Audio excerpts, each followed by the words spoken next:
Eh, tak muat weh ukulele ni. Uish. Kali ni Purba punya bahan semua cukup.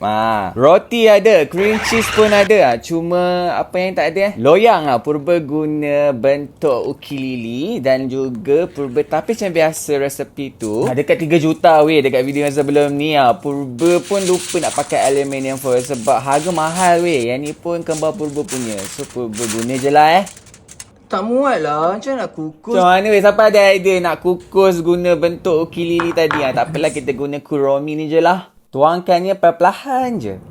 Oh, tertumpah. Tumpah.